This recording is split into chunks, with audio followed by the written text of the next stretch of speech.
Hello, everyone, and welcome back for another episode of the Outdoor Adventure Series podcast. This is your host, Howard Fox. The Outdoor Adventure Series celebrates individuals and families, businesses, and organizations that seek out and promote the exploration and enjoyment of the great outdoors. Our guest today is Richard Bangs. Richard is an outdoor enthusiast, co-founder, and chief adventure officer of Steller, the app that connects travelers with cool new places and experiences. Get this, the New York Times calls Richard the father of modern adventure travel, and Explorers Web recently named him one of the 100 great explorers of the last 100 years. Richard, it is a pleasure to have you on the Outdoor Adventure Series podcast. It's great to be here, Howard. So I admire what you do. Thank you. I appreciate that. And as I was preparing for this podcast, I have to admit to you, sir, I am just a little intimidated. And I know you are a great guy, nice guy.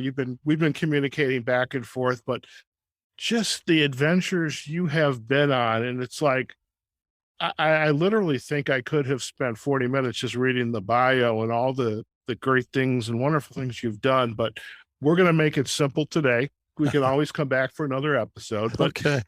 Richard, could you share just a little bit about your background? Let's kind of paint a picture for our audience, how you got into this outdoor adventure space. Well, okay. That dials back a bit. I grew up in the Washington, D.C. area, Bethesda. My father was a career officer at the CIA, which was, originally in Foggy Bottom, and then moved to the other side of the Potomac in Virginia. And my father was part of a group that would canoe across the Potomac to work at the CIA headquarters. Wow. And I enthusiastically sort of took up this sport and started to canoe up and down the eastern seaboard. And they're just a spate of spectacular rivers that cascade off the Shenandoahs, the Appalachians, the Blue Ridge Mountains. And so I spent a lot of my time doing that and being thrilled by the experiences that come from running rivers. And then I went to one of the meetings, the Canoe Cruisers Association meeting, and a group of them had just returned from the first open canoe descent of the Colorado River through the Grand Canyon. I didn't go. I couldn't afford to go back then. I was in high school still, but they showed the images of this river that was just beyond anything I had ever imagined from spending time in West Virginia and Pennsylvania and such. I thought this is outrageous. This how could this possibly even exist? It looked Spielbergian in its in its wildness. So I sat down and I wrote a letter to the outfitter, a guy named Ted Hatch, who had a company called Hatch River Expeditions in the Colorado.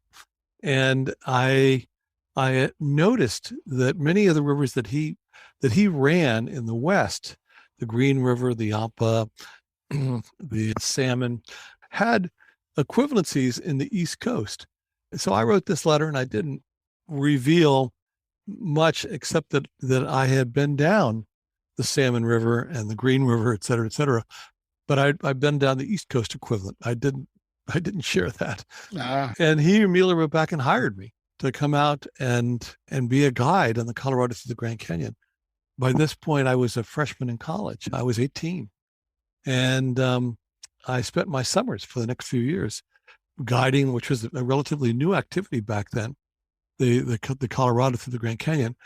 And I heard some stories from Hatch's brother, co-owner, about the first descent of the Indus River in Pakistan that Lowell Thomas had conducted to make a film for an emerging cinematic technology called Cinerama, with these three giant cameras where you would have sort of this wraparound effect in the theater and be immersed in the experience.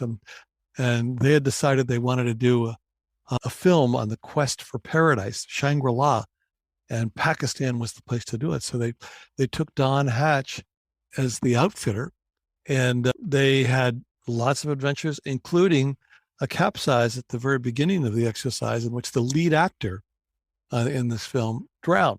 Oh, wow. So it was a tragedy, but they finished the film. It was released. I don't think it did that well, except it wowed people because of the technology and the immersive nature.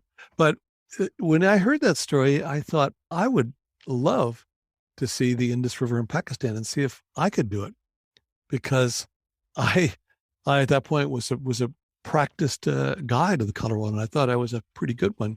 And the mistakes that have been made in the Indus in Pakistan, I thought I could do. And at the same time, my close high school friend, his father was the vice ambassador of the DCM to Ethiopia. And he had spent time there and flown over some of the rivers there that spill off the Abyssinian Plateau. And they were spectacular.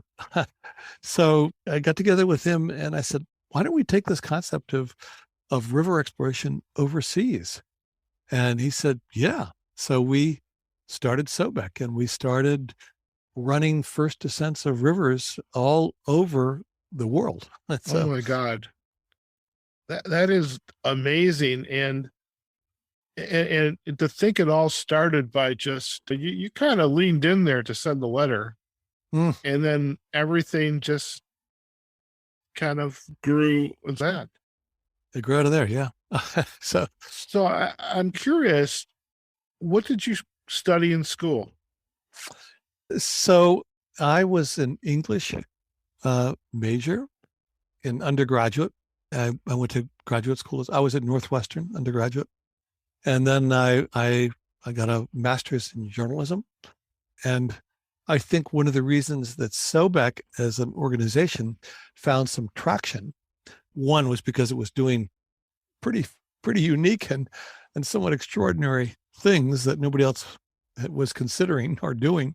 But secondly, I felt that I had some talent and passion and had learned some of the techniques to report on what we did. So I kept extensive journals on everything that we did, and then would write it up afterwards and send it around. And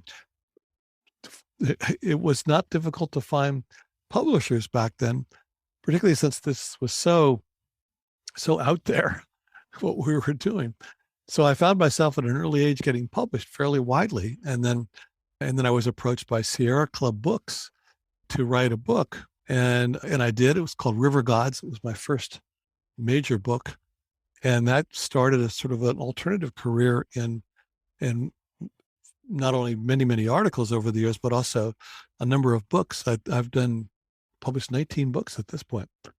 So I would say it's less about talent, although there's some of that there, than it is about doing things that are quite remarkable, that have a storytelling structure to them.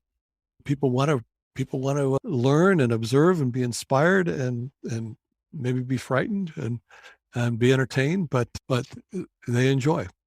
I love it. And there's two questions that come to me. One is the articles that you were writing. I grew up in the age of Life magazine. And then eventually Newsweek. So National Geographic. I mean, garages everywhere in the Midwest had stacks of. Me too. And I'm assuming some of your articles in photography, journalism, focused pieces showed up there. In addition, where else were your pieces being published? Outside, Esquire, New York Times. I mean, you name a publication that has some aspect of travel or adventure in it, and the likelihood is reasonable that I've had a piece or two or more there. So yeah, that's been a passion. I love the idea of experiencing something that's profound and sort of turns your axis of perception in new ways, and then coming back and sitting down and trying to make sense of it all by writing it down and interpreting it and trying to turn it into something that has not only depth but also meaning.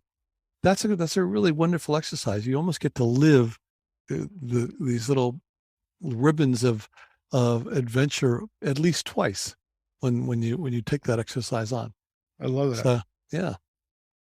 When you were describing this ideal, just perhaps presence of being able to experience these adventures, and as I was reading the list of the 100 great explorers in the last 100 years, I mean, some of those folks, I mean, the you know, the Nile, the Amazon, Ethiopia, the things that you were doing, Mount Everest, a lot of cases, folks were leading the way on these adventures and they never knew what they were getting into.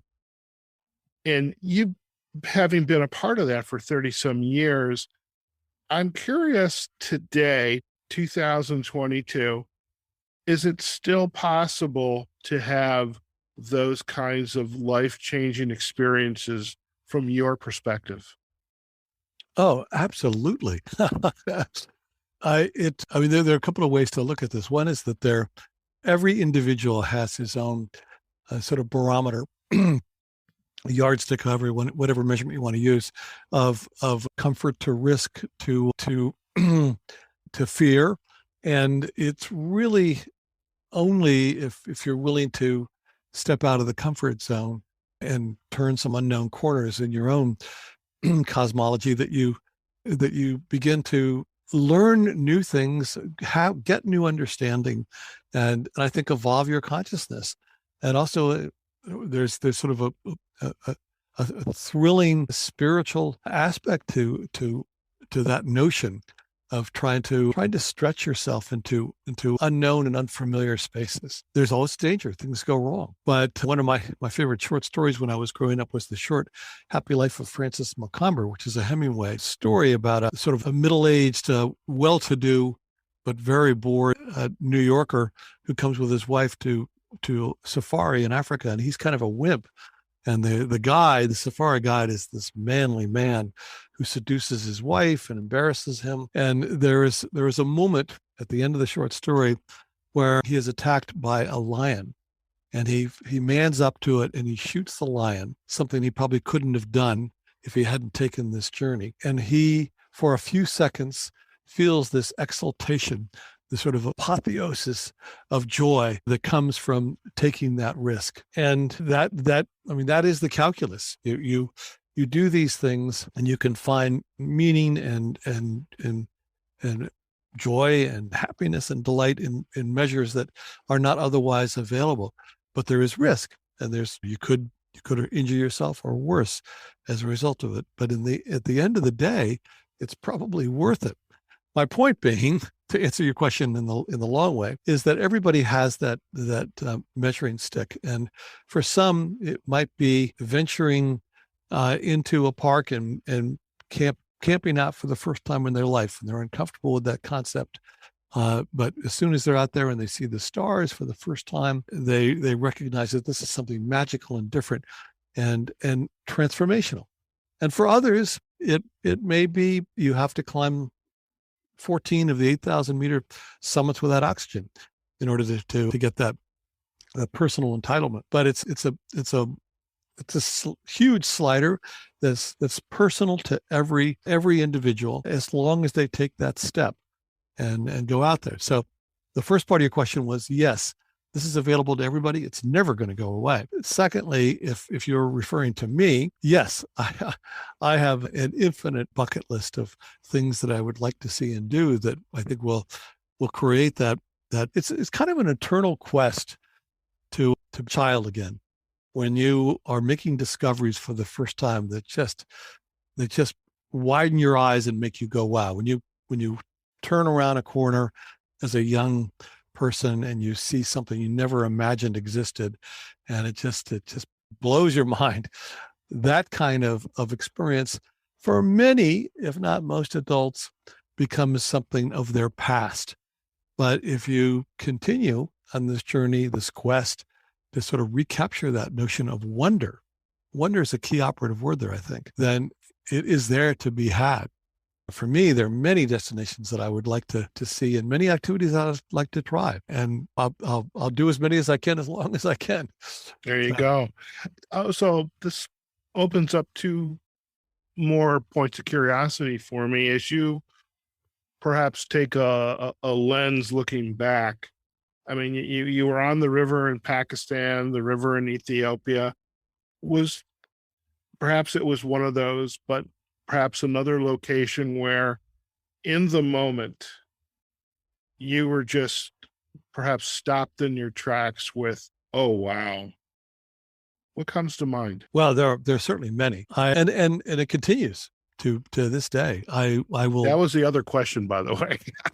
Yeah. I was in Namibia over Thanksgiving and got stranded because Omicron showed up while I was there, and they locked down Southern Africa. But it was the best thing to be stranded in Southern Africa for a couple of weeks. But in Namibia, we went to an area called Damaraland, and we went out in search of what they call the pygmy elephants, the desert elephants that only exist in this one small area of the world. I had never seen them before. And to find them riding over a ridge in the safari vehicle and then seeing a herd of these very unique animals who have adapted to one of the harshest environments was a thrill. And and I had my son with me, and he was equally thrilled. I like those sorts of things. And I've had that feeling, I think, many, many, many times, even from our first trips on the Omo River in Ethiopia. I remember seeing this 1,000-foot waterfall spilling into the river with a likelihood that nobody had ever recorded this waterfall, had seen it, and climbed to the top of it and gazed down at the Omo Valley, which is a valley that had no history of any explorer penetration up to that point. And just looking around and seeing that vast, untouched wilderness was a sort of an inestimable. And I remember I broke out singing, and I was just so in that moment and so joyful. It was just, it called for song. So are you willing to share what song you were singing? I've got the whole world okay in my hands. For some reason, I don't know why that came to me, but all right. Well, I won't ask you to sing it now, but I can I can provide a link to a YouTube video. Yeah. You mentioned your son was with you in Namibia. And by the way, if memory serves me, isn't it Namibia where the desert literally goes right to the ocean? Yes, it does. The Skeleton Coast. Okay. It's quite spectacular. It's one of the most treacherous coasts, I think, in the world. And before there was a Suez Canal, all the ships who wanted to trade with the East would go down to the tip of Southern Africa and make that perilous passage. But the worst part of that passage is off Namibia. And many, many ships didn't make it, and quite a few have washed up on shore. And there are skeletons of human history there, so you can visit them or fly over them and see something that's pretty extraordinary. Oh wow! I am a follower on a couple of Facebook, Instagram pages. A lot of it is Southern Africa with the safaris, the lions, and such. But just in my bucket list, and I'm thinking after chatting with you, there shouldn't even be a bucket list. There should be a checklist of when you're going somewhere. But getting to Africa, and by the way, I'm a huge fan of coffee, which my listeners know. Yeah. So which brings me to another question I want to ask, but just the idea of being in these countries, enjoying their local coffee and just enjoying the sight. I'm a big sunrise person. I love the quiet of the morning, sunrise, cup of coffee, and I'm a happy guy for the entire day. Wow. That's great.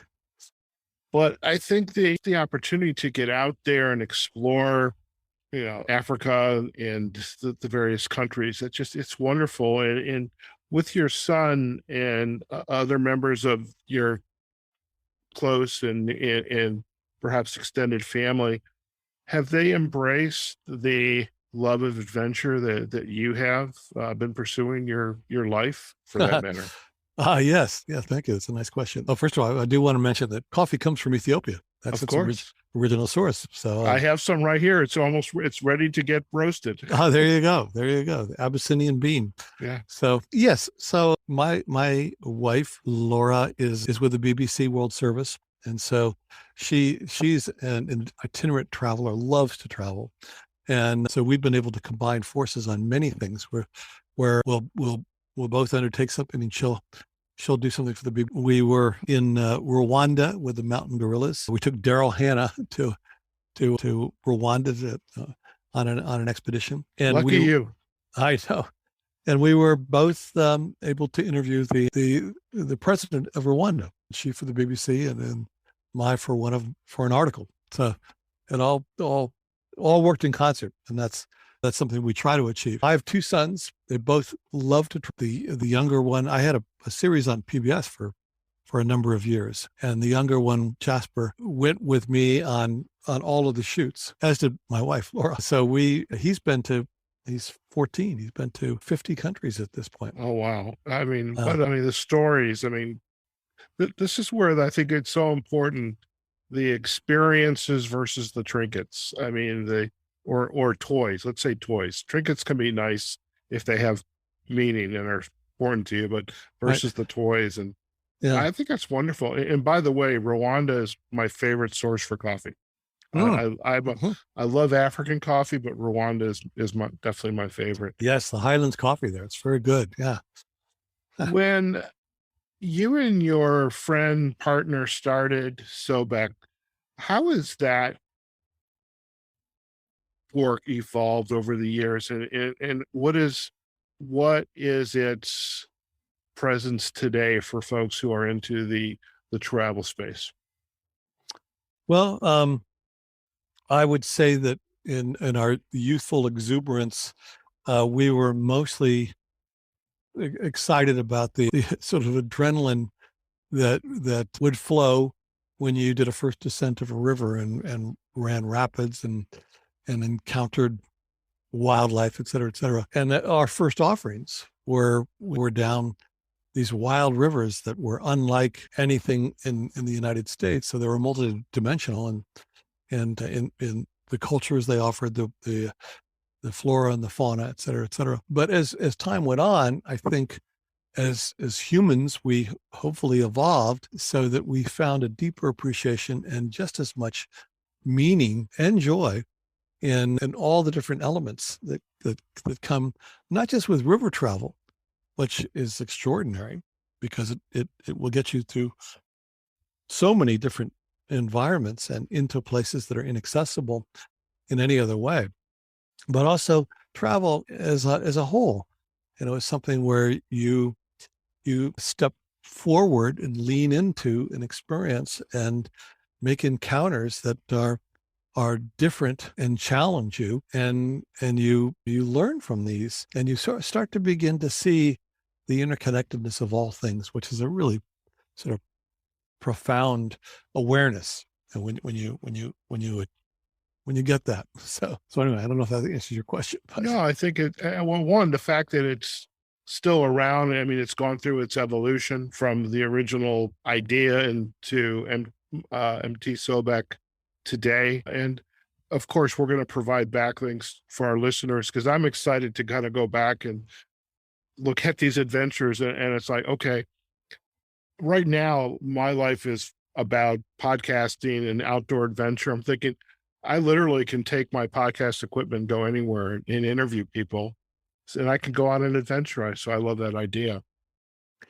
I was going to say, MT Sobek, after all these years, still specializes in doing first, which has always been a hallmark. It was originally first descents of rivers. And I think the company has done well over 100 first descents. But it's been geographical for us a lot in the last 20 years or so. I took the first American group to North Korea, and the first group to Saudi Arabia and Iran. And in Myanmar, we took the first group to Cuba back in 1979, and the first trip to Antarctica back in 78, I think it was. And I led the first American trip to communist China, and that was in 1977 or something, before rapprochement. And I led a trip to the first American trip to Libya. So that's not just a hallmark, it's a signature, and it's something that gets everybody in the company excited, especially me, and the people who are part of our community who like to travel with us. They always excited about what's next and where we're going to go and what we hope to open up. Well, there's something really energizing about knowing that you're going to be part of the first, I think. It is. Yeah. So we're Now, planning a bunch of them right I now. love it. I Yeah. love it. And we're definitely going to share some of that on our show notes. And let's talk a little bit about Steller now. And I love the fact you have this app where, as I understand it, travelers who are out, wherever they're out, can begin to collect, produce or read other stories. Yes. Yeah. So Steller, which stands for storyteller, is a platform where anybody can go in and create a story about their journey or their experience. It's all about travel, and it's all multimedia. So you can do video, you can do stills. Everything is automatically geotagged, so you can, as a user, you can find out where a story was created. There's text, there's graphics, there's sound, there's music, there's anything you want to create an everlasting story about what you've seen and done, touched and learned. So it's taken off in the last few years. It's now, we think, the largest travel storytelling platform there is, and virtually every destination you can think of is in there. If you just search, you'll find stories on it. Most of it is user generated, but we also have a professional team that will create against various contracts we have with tourism boards and tour companies, et cetera. And then we also have sort of a select group of creator ambassadors, influencers that we deploy for various campaigns.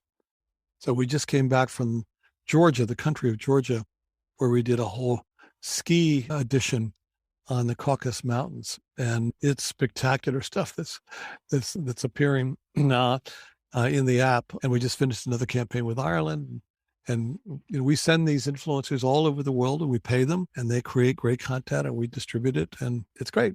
It has no advertising, so it's not like Instagram or Facebook where it's obnoxious. All the content is evergreen; it never goes away, and we encourage outward going links. Many of the other platforms are closed gardens, but yeah, it's a pretty cool project, and I'm having a lot of fun doing it. Oh, it sounds interesting. And as I'm listening to you, I'm thinking to myself, as I go out and explore and interview others remotely now for the Outdoor Adventure series, that perhaps it's a good opportunity to try to contribute or help others learn about how they can contribute as well. Yes. In your statements a few minutes ago, these places that you have visited, a lot of these countries, Myanmar, Iran, Libya, North Korea, heaven knows, North Korea, there's a huge political element to some of this. How do you navigate the politics while still being true to your vision, values?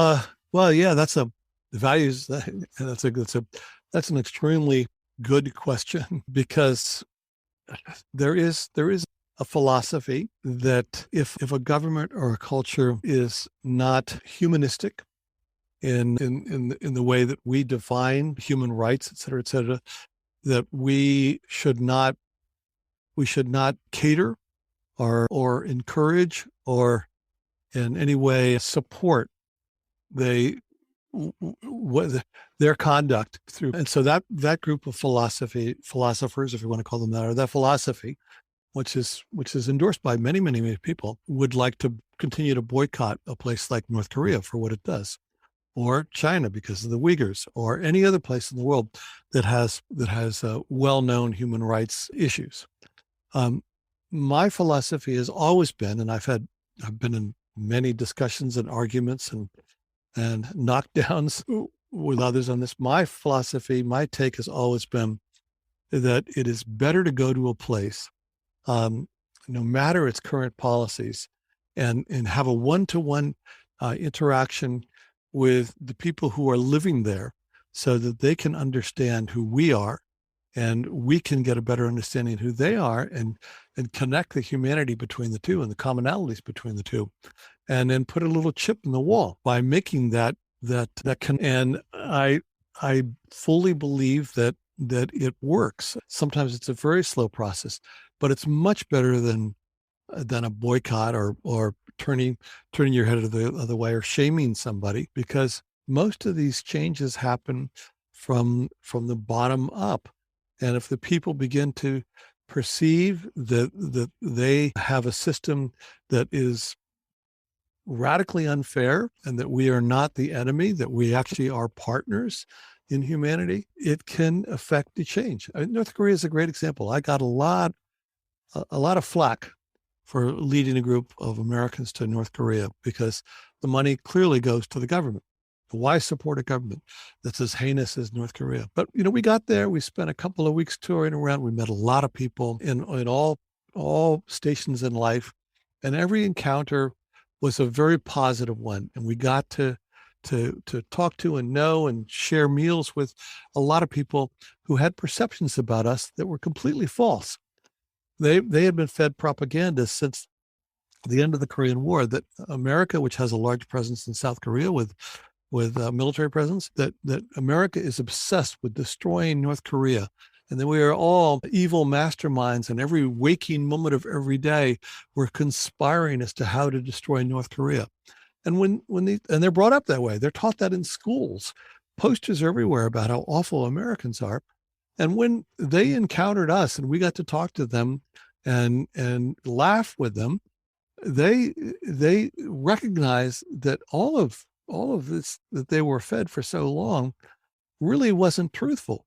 That we're not all ogres. And that little bit of connective tissue, I think, begins to make a difference. And I would predict that the Kim family, who rule the country, will not be here in another generation, because the leakage from tourism and from the borders, et cetera, of what life is really like in a different part of the world is becoming larger all the time. And there's more and more information that's seeping in.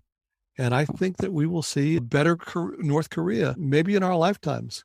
And I think in some small way, travel contributes to that. I think travel changes things for the better ultimately. Sure. Another question I have, and I know I want to be respectful of your time today. Could you chat a little bit about the Center for Responsible Travel? And I'm curious, just given the nature of what's going on in life right now, we've got still the COVID has its grip on us. We've got climate change all around us.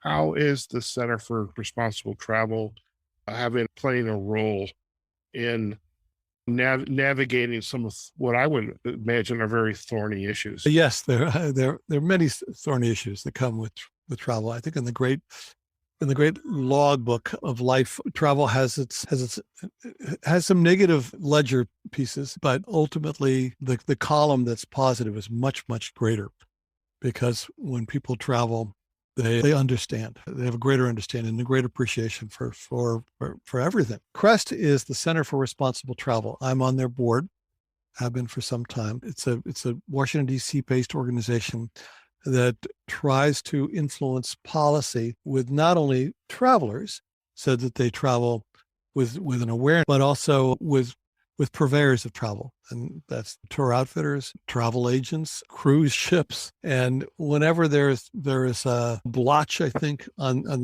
the tourism map that's caused by people in the travel space, CREST is an advocate for awareness and improvement, change, evolution, all those things. Some of the policies, because it's a lobbyist organization or two, have to do with Washington politics and trying to influence, how we consider travel and how we treat it as a government. But a lot of it is private sector direct. Over tourism has been a big issue for a long time leading up to 2020. and that temporarily self-corrected, but it looks like it's going to be a plague again. So they're trying to convince tour operators and host destinations to consider alternatives so that overcrowding doesn't kill the golden goose. And climate change is a very big initiative with Crest, and they're trying to help tour operators come up with ways, because travel in itself, when you talk about the negative side of the ledger, getting on a plane contributes to global climate change. So you have to weigh what are the benefits of travel as against what are the negative effects of travel in this global issue that we're all wrestling with. So they're working with airlines, trying to come up with alternative fuel issues. They're trying with carbon offset companies, and impact travel is another one of their pillars. And that's trying to convince both tour operators and travelers that when they travel, they can make positive impacts. And part of that can be contributing to local causes or vendors or cultures or people as you travel, and bringing their message, bringing their issues back to a wider audience, and being actively engaged with the issues that are unveiled as you travel, and making a positive impact through your footprints. Richard, before we kind of close down our conversation today, if you had to share with our listeners what we would call on the show an insight to go, something that you would like to leave with them, a quote. I mean, heaven knows you've got all the books, the articles, and points of view, the work between Crest, the Steller, MT Sobek. What would you want to leave our listeners with, just given your experience and the things that you've done and accomplished, to get them as energized about travel and leaning in, perhaps doing something that maybe takes you out of your comfort zone? What would you like to share? There are endless sort of quotes from. It's a loaded question. I know. Yeah, from explorers, past and present, and literary ponderers who look at travel and try to consider it in a way that can be expressed in a sentence or two. But it's, at the end of the day, I think it's all about movement. So, well, let me add to that. I think it's movement, it's curiosity, and it's being receptive to wonder or seeking wonder. So nothing happens if you don't move. You can, if you want to be safe, you can keep your ship in port forever and you avoid all the storms.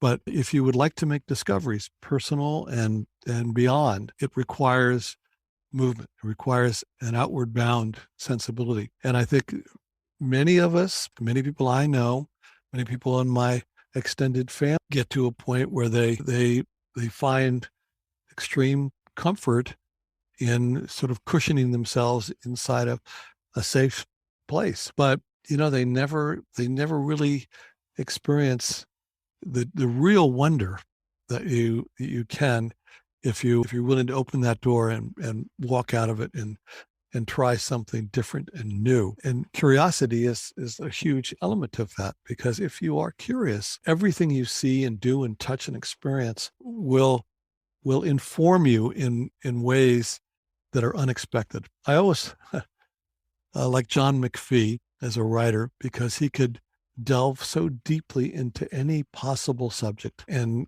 come back with 100,000 words on it. Even then, he will have scratched the surface. His very first book was on oranges. So an enormous treatise on everything about oranges. So, and then he did a whole book on the birch bark canoe. And that's true. I mean, you can dive deep into anything and make discovery after discovery.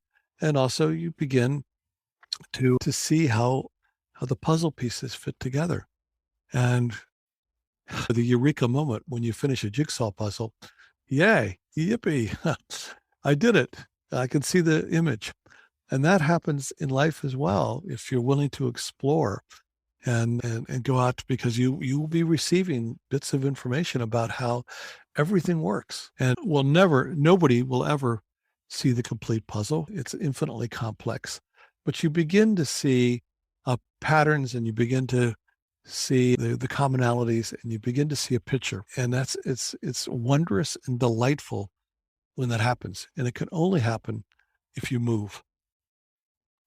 I think you did a fantastic job as a kind of a last moment gotcha question for you. So I truly thank you for that. That was fantastic. Great. Well, Richard, if our listeners would like to learn more about you and really the kind of the breadth of your work, where are the best places we should be sending them? well, I think the three organizations with which I am most closely associated at this point would be MT Sobek, which is mtsobek.com, Steller, Steller, Steller.co, and CREST, which is the Center for Responsible Travel, and it's an org. You can go to my website, richardbangs.com, and there's a fair amount of material on there. I don't work on that very much. So, but it's got some background material. Okay. So, and I know you have a presence on Facebook and on Instagram, and of course, we will provide the backlinks to the sites, social sites, as well as to CREST, Steller, and MT Sobek. Richard, it has been a pleasure and an honor to have you join me on the podcast. Just, I know we literally have tipped the surface of what has been really just a phenomenal career, and talk about just the happenstance of attending a meeting with canoe enthusiasts going down the Potomac, Colorado. and how this turned into a career where you're living your best life and full of passion and sharing that with fellow adventure seekers all over the world. And it's just been a great pleasure. And for our listeners, I had the opportunity to meet Richard via the Outdoor Writers Association of America. Our executive director, Ches Chezik, had shared some information regarding the Explorers Web naming of the 100 great explorers of the last 100 years. And being the opportunistic podcaster that I am, I reached out to Richard right away. I said, "Hey, Richard, would you like to be on my podcast?" And so, folks, here he is. Thank you so much. It's been a pleasure, and look forward to meeting you at the annual meeting in Casper as well. Well, Howard, that should be fun. I'm really looking forward to it. Fantastic. I'm going to do a quick sign off, and then we'll have a final chat. Okay. Okay. All right. Good. Okay, folks, we hope you enjoyed today's episode of the Outdoor Adventure Series. Really just adventure enthusiast, explorer, journalist, communicator, director, writer, you name it. Richard has been doing it in the remote corners of the globe. And I kind of think back to growing up is Mutual of Omaha's Wild Kingdom and the stacks of National Geographic magazine that ended up in people's garages. And I remember being on airplanes when I was traveling for work with my episode of my edition of Outside magazine, and just really the way that the internet and the podcasting, for that matter, has made travel and adventure so accessible to us. And then here's Richard being named one of the 100 great explorers in the last 100 years. And we're going to provide a link to that. But just think about the people whose paths preceded Richard, and now the path that Richard has been on, and the future explorers that are going to be marching forward, whether it's here on Earth or perhaps out into the cosmos. Who knows? But just full of possibility. So, folks, definitely do check out the sites to MT Sobek, to Steller, and to CREST. We'll have those backlinks, as well as to Richard's website, Facebook, and Instagram. You can find this episode on the outdooradventureseries.com. We also have our Facebook page, Outdoor Adventure Series, and we're also on the major podcasting platforms, Apple Podcast, Google Podcast, Amazon Music, and Audible, and the other secondary podcast directories. Wherever you consume this episode, please let us know via your comments. And of course, like us, share the episode with a friend. Reach out and learn more about the organizations that we're going to share with you on the show notes. Okay, folks, wherever you are, whatever you're doing, go out there, have a phenomenal day, and we will see you again on a future episode of the Outdoor Adventure Series podcast. Take care now.